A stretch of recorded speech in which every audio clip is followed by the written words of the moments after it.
بسم اللہ الرحمن الرحیم الحمد للہ والصلاة والسلام علی سیدنا محمد وعلی آلہ واصحابہ اجمعین اما بعد فاعوذ باللہ من الشیطان الرجیم بسم اللہ الرحمن الرحیم فلیتنافس المتنافسون صدق اللہ العظیم۔ اللہ تعالیٰ نے انسانوں کو زندگی سے نوازا ہے اور یہ زندگی کی نعمت ایک کافر کو بھی ملتی ہے اور ایک مسلمان کو بھی ملتی ہے۔ کافر اس زندگی کی نعمت کو دنیا بنانے کے لیے لگاتا ہے اور مسلمان اس زندگی سے آخرت کو بناتا ہے۔ زندگی دونوں کے پاس ہے، دونوں گزارتے ہیں، لیکن کافر اس زندگی سے دنیا بنا رہا ہے۔ اچھا کھا لو، اچھا پہن لو، اچھا بنا لو لیکن ایک مسلمان اپنی اس زندگی سے آخرت کو بناتا ہے۔ قرآن کریم میں اللہ تعالیٰ نے مسلمان کو دعوت دی ہے، سابقوا الی مغفرۃ من ربکم، سابقوا الی مغفرۃ من ربکم، اپنے رب کی مغفرت کی طرف، اس کی مہربانیوں کی طرف دوڑ لگاؤ، یعنی بڑھ چڑھ کر حصہ لو خیر کے کاموں میں، عبادتوں میں، نیکیوں میں، تقوی میں، اعمال صالحہ میں بڑھ چڑھ کر حصہ لو۔ احادیث سے بھی معلوم کا چلتا ہے، جناب نبی کریم صلی اللہ علیہ وسلم جہاں رمضان کے فضائل بیان فرما رہے ہیں، اسی حدیث میں آپ یہ بھی فرما رہے ہیں کہ اللہ تعالیٰ تمہاری دوڑ دیکھتے ہیں، تمہاری فکر دیکھتے ہیں، خیر کے کاموں کی طرف بڑھنا، دوڑنا، بڑھ چڑھ کر حصہ لینا اللہ تعالیٰ دیکھتے ہیں۔ تو خیر کے کاموں میں بڑھ چڑھ کر حصہ لینا، اپنی آخرت کو بنانے کی فکر کرنا، اس کو کہتے ہیں نیکیوں میں مقابلہ۔ یہ میدان اللہ تعالیٰ نے مسلمانوں کے لیے تجویز فرمایا ہے، نیکیوں کے مقابلے کا میدان، ایک دوسرے سے آگے بڑھنے کا میدان، خیر کے کاموں میں بڑھ چڑھ کر حصہ لینے کا میدان۔ یہ جذبہ ہے، یہ شوق ہے جو اہل ایمان کے دل میں اللہ تعالیٰ رکھتے ہیں۔ جناب نبی کریم صلی اللہ علیہ وسلم کے زمانے میں کمزور صحابہ جو مالی لحاظ سے کمزور تھے، آپ صلی اللہ علیہ وسلم کی خدمت میں حاضر ہوئے اور عرض کیا کہ اللہ کے رسول، جو لوگ مالدار ہیں وہ ہم سے آگے نکل گئے ہیں، خیر کے کاموں میں، نیکی کے کاموں میں وہ ہم سے آگے نکل گئے ہیں۔ ہمارے پاس مال نہیں کہ ہم خرچ کر کے اس کے ذریعے سے نیکیاں کمائیں، سخاوت کریں، خیر کے کاموں میں حصہ لیں، تو ہم تو پیچھے رہ گئے ہیں۔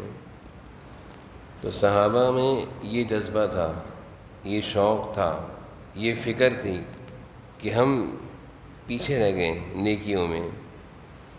جیسے ہمارے ہاں دنیا کی دوڑ ہوتی ہے، مال کی دوڑ ہوتی ہے، کاروبار کی دوڑ ہوتی ہے کہ میرا کاروبار نہیں چل رہا، اس کا تو کاروبار بہت چل رہا ہے، میرا گھر چھوٹا ہے، اس کا گھر تو بہت بڑا ہے، میری گاڑی پرانی ہے، چھوٹی ہے، اس کی گاڑی تو بہت اچھی ہے۔ تو یہ دنیا کی دوڑ ہے۔ صحابہ میں آخرت کی دوڑ تھی، تو وہ جب دیکھتے تھے کوئی ساتھی آگے نکل رہا ہے نیکی میں، نیک کاموں میں، تو وہ حضور صلی اللہ علیہ وسلم کی خدمت میں آ کر عرض کرتے کہ وہ ہم سے آگے نکل گئے۔ تو جناب نبی کریم صلی اللہ علیہ وسلم نے ارشاد فرمایا کہ ہم تمہیں ایک ایسا عمل بتا دیتے ہیں، فقراء صحابہ، غرباء، جو مال جن کے پاس نہیں تھا، کہ تم جب وہ عمل کرو گے تو تم مالداروں سے آگے نکل جاؤ گے، یعنی اس عمل کی برکت سے تمہیں خرچ کرنے کا ثواب ملے گا، جہاد میں مال لگانے کا ثواب ملے گا، سخاوت کا ثواب ملے گا۔ تو صحابہ بڑے خوش ہو گئے، تو بڑی اچھی بات ہے۔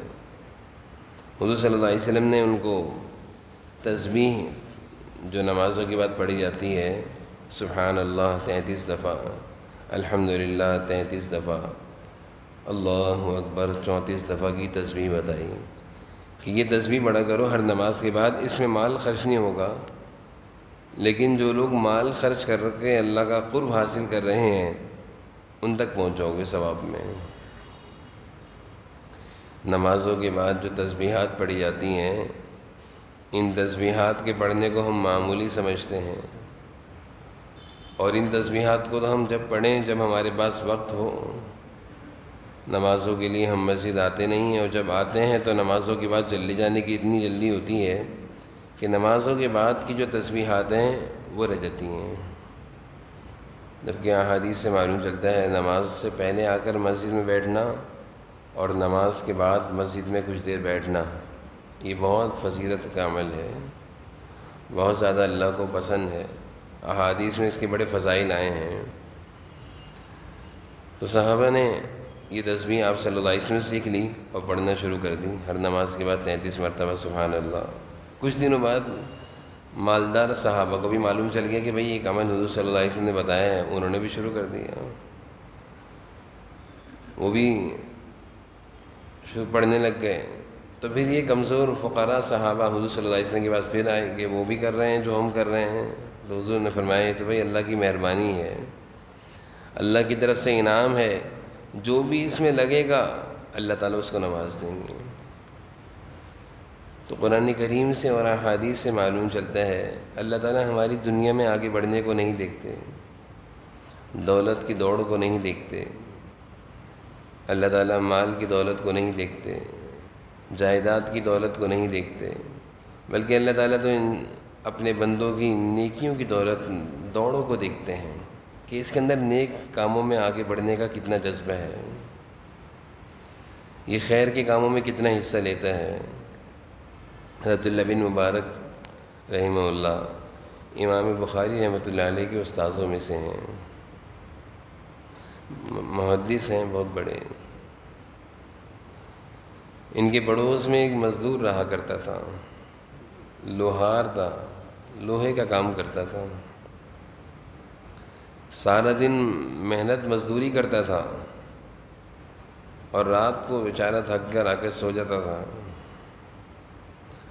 عبداللہ بن مبارک کا پڑوسی تھا، عبداللہ بن مبارک اپنے گھر کی چھت پہ رات کو کھڑے ہو کر عبادت کیا کرتے تھے، اور ان کی عبادت کا اس طرح کا تذکرہ آتا ہے جیسے زمین میں کوئی لکڑی گاڑ دی جائے تو وہ سیدھی گڑتی ہے اور ایسے کھڑی رہتی ہے، لکڑی ہلتی نہیں ہے۔ اگر ہم زمین میں لکڑی کو بانس کو گاڑ دیں تو لکڑی بالکل سیدھی رہتی ہے۔ عبداللہ بن مبارک رحمہ اللہ کے بارے میں بھی آتا ہے کہ ان کی عبادت بھی رات کی ایسے ہی تھی کہ پوری رات اللہ کے سامنے سیدھے کھڑے رہتے تھے۔ یہ مقصود ہے، یہ مسلمانوں کی زندگی کا مقصد ہے کہ عبادت اللہ کی ایسے کریں کہ ایسے سیدھے کھڑے ہوں اللہ کے سامنے، اللہ کی عظمت کے سامنے، اللہ کی محبت کے سامنے، کیونکہ یہ چیزیں ہمیں کی نہیں ہیں، ان چیزوں پر ہمیں یقین بھی نہیں آتا، اور جو لوگ گزرے ہیں ان کو ان چیزوں پر مزہ آتا تھا، تو پوری رات وہ اللہ کے سامنے ایسے ہی گزار دیا کرتے تھے۔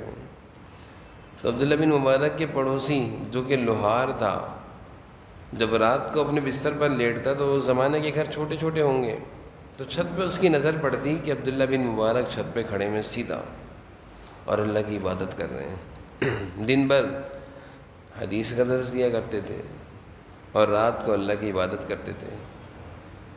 اور میں سچ عرض کر رہا ہوں، زندگی کا سکون نہ مال میں ہے، نہ دولت میں ہے، نہ جائیداد میں ہے، نہ کام کاروبار میں ہے، دنیا کی زندگی کا سکون اللہ کی عبادت میں ہے، ذکر میں ہے، تلاوت میں ہے۔ جس قدر ہم اپنے آپ کو اللہ کی عبادت سے قریب کریں گے، نماز سے، تلاوت سے، نوافل سے، ذکر اذکار سے، اس قدر ہماری زندگیوں میں سکون آئے گا، اطمینان آئے گا۔ آج انسان کہتا ہے سب کچھ ہے، سکون نہیں ہے، نیند نہیں ہے، بے چینی ہے، بے قراری ہے، سب کچھ ہے، گھر بھی ہے، آسائش و آرام کا سب کچھ سارا سامان ہے، لیکن کہتا ہے سکون نہیں ہے۔ تو جو چیز سکون کی ہے، اللہ تعالیٰ نے فرمایا الا بذکر اللہ تطمئن القلوب، دلوں کے اطمینان اور سکون کی جو چیز ہے وہ تو اللہ کی یاد ہے۔ اللہ کا ذکر ہے عبادت کے ذریعے، نماز کے ذریعے، وہ تو ہم نے چھوڑا ہوا ہے، اس طرف تو ہم آنے کو تیار نہیں ہیں۔ دنیاوی مصروفیات اتنی زیادہ ہیں کہ نماز بھی ہم آگے پیچھے کر لیتے ہیں، کام کاروبار اپنی جگہ۔ دنیاوی مصروفیات اتنی زیادہ ہیں کہ پوری رات جاگ کر گزار دیں گے، فجر کی نماز کے وقت پہ سو جائیں گے کہ بعد میں اٹھ کے پڑھ لوں گا۔ یہ تو ہمارا حال ہے، اور پھر ہم پریشانی کا رونا روتے ہیں کہ سکون نہیں ہے، پریشانیاں ہیں، مصیبتیں ہیں۔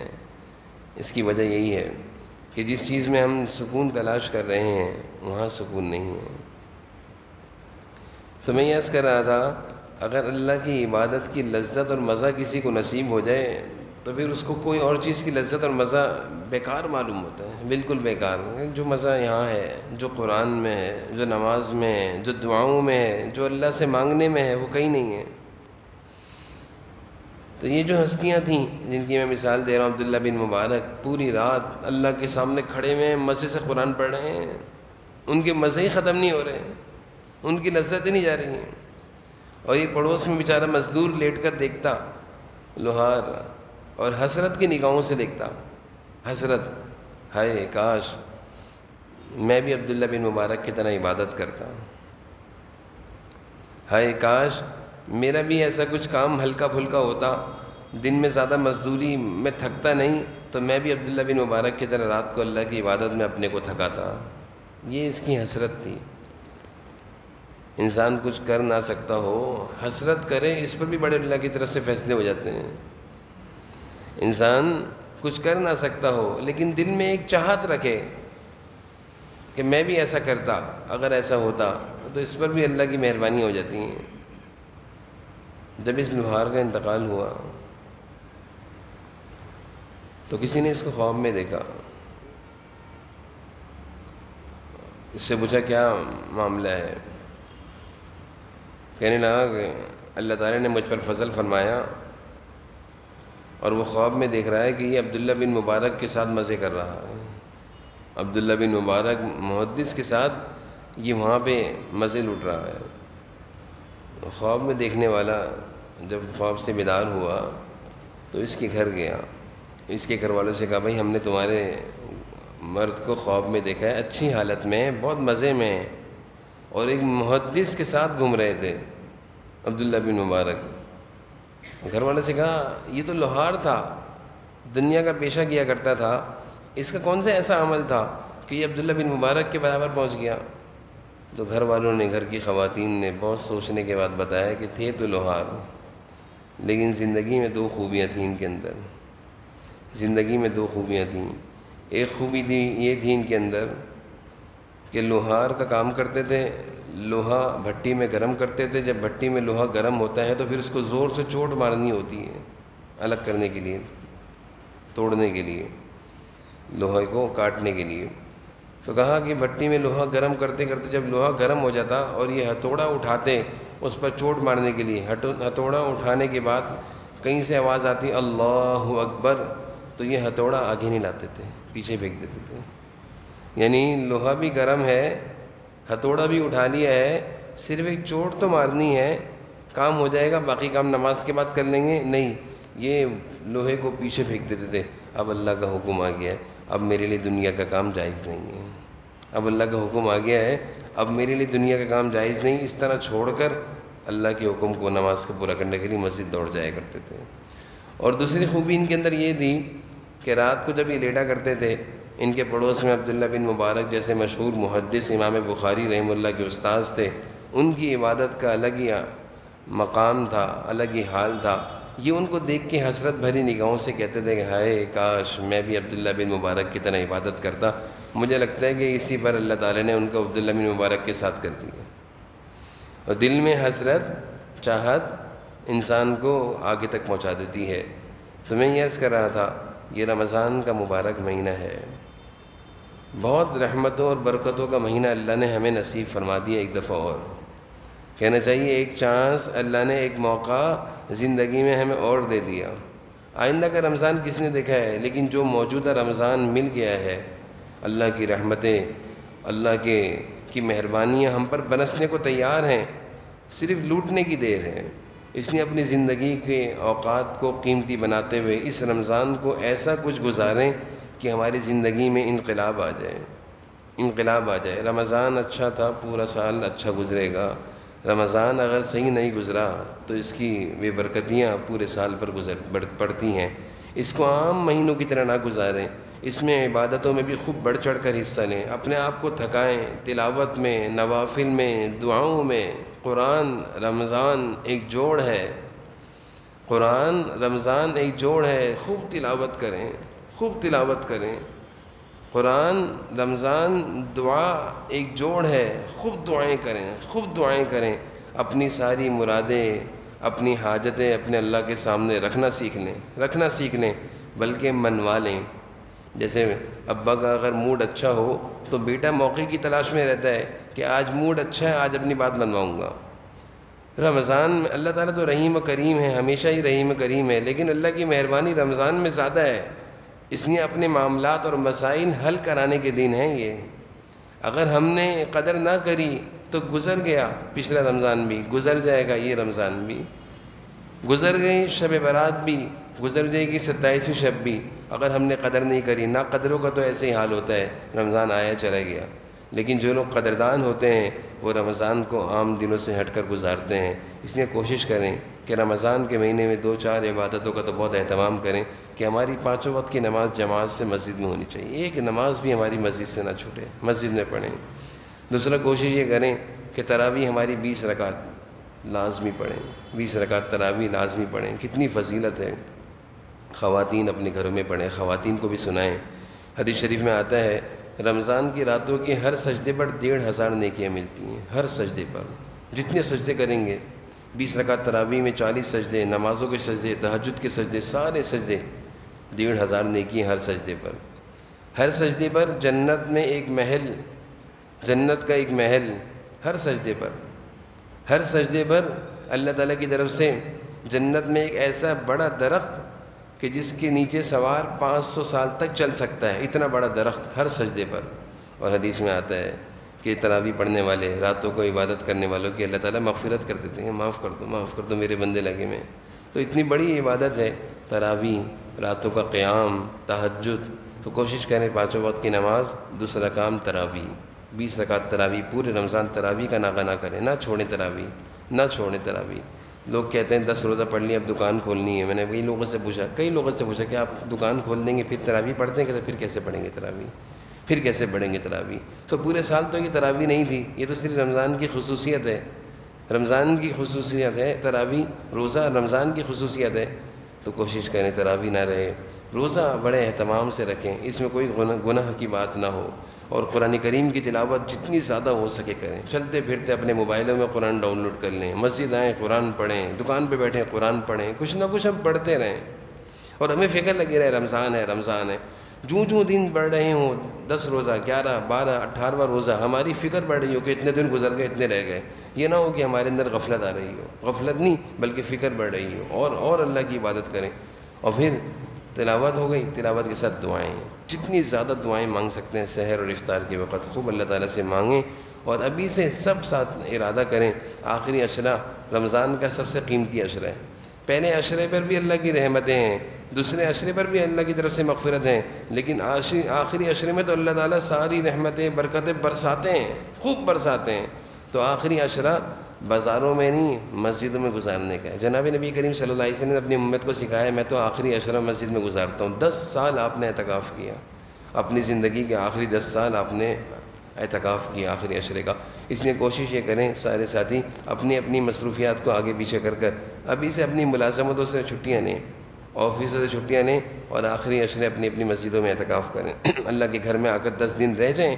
اللہ کے گھر میں جب کوئی 10 دن آ کر پڑ جائے گا، اللہ اس پر کیوں نہیں مہربانی کریں گے، کیوں نہیں اس کو نوازیں گے، ضرور نوازیں گے۔ اس لیے ابھی سے کوشش کر لیں، ارادہ کر لیں کہ آخری عشرے کا اعتکاف بھی کرنا ہے۔ اللہ تعالیٰ ہم سب کو عمل کی توفیق نصیب فرمائے۔